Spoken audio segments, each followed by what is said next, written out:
14-year-old Nick Jonas was admitted to a New Jersey hospital in November 2005. Doctors performed a series of tests to find out what was causing his dramatic weight loss, fatigue, and mood swings. Their diagnosis? Type 1 juvenile diabetes. When you hear diabetes, it can sound a little bit harsh, so I asked, am I going to die? It was definitely very scary, because we didn't know what diabetes was. I wasn't sure what was going to happen. We were really upset. I mean, it's Nick, you know. It was such a shock to me. What did I possibly do to my child to make this happen? It was so overwhelming, you know, it was so dark. The doctor said, this is something you can live with, you can manage, but it's going to be some major change in your life. So I spent the next couple days in the hospital learning all that I had to learn about diabetes and how to manage it. I thought, how on earth can I keep all these diaries of food and learn all these carbohydrate counts and know how much insulin he needs? A bit overwhelming, but it was all good. He said, we have to keep going. I want to get back out and play more shows. I feel fine, let's do it. And it was on, and it was back to the races and going for it. Nick kept his health in check. Soon, the Jonases hit the road, playing high schools and growing their fan base. Nick kind of had to take a back seat from being the front man when he first got diagnosed with diabetes, and so Joe kind of stepped from the shadow of the keyboard and started singing more. He started jumping on top of speakers, and he just turned into this monster on stage. Now, I remember him climbing speakers in these small clubs, and I'm on stage just thinking he's going to fall off and we're all going to go home. Joe was swinging from the lights and diving over the crowd, and Kevin was rocking out and doing flips on stage, and Nick was like soulful and alive and moved from drums to piano to guitar. And so I knew if the world saw them, that they would see how great they are. And eventually people would see this isn't just a teeny pop band. It was happening for real. For the record label, I really believed in it and was really fighting hard for it. We had money to get in rehearsal studios, money to be on tour, and they were helping support the project on and on. But as the months passed, Kevin, Joe, and Nick began to wonder if their album would ever be released.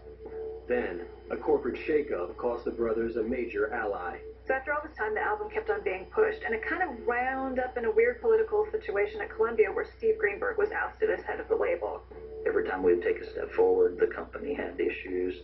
We were finally ready to release our record, and then Steve gives us the news that he's going to have to leave and that our record is indefinitely pushed back.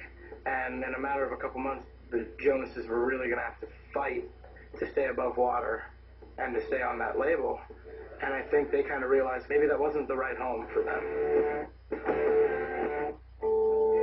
Without Greenberg in their corner, the boys decided to promote themselves. What's this video that? I'm really sick. I don't know.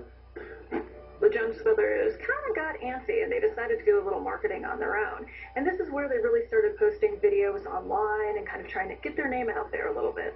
I just want you guys to know that check for updates on MySpace and things like that, blah, blah, blah, blah, blah. But also, I'm sweet, be sweet, we're sweet. Our album comes out August 7th. Pick it up, buy it. At a certain point, promoting ourselves on YouTube was like all we had. It was a good example of viral marketing. We're like, you know what, let's go and be creative and make funny videos, and then we'll somehow put our record in there. But it just worked, and then so the fans really loved it, and they kept wanting us to do it. I'm not angry. Finally, Columbia released the Jonas Brothers' first single, Mandy, in December 2005.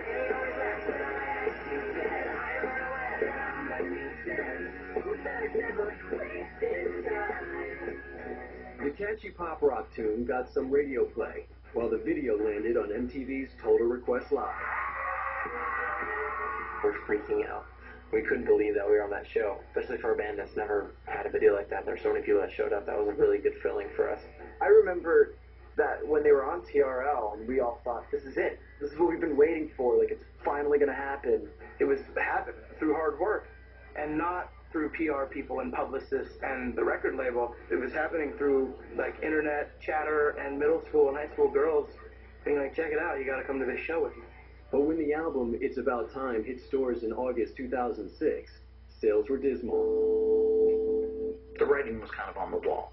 It did just good enough, I think, to not be a total failure.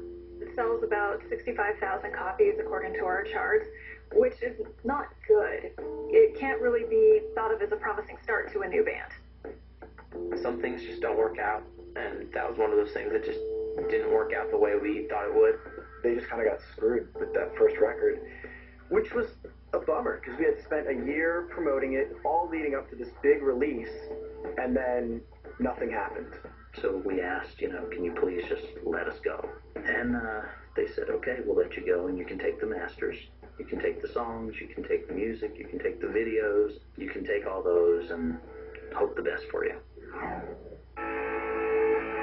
But it was over before it even started.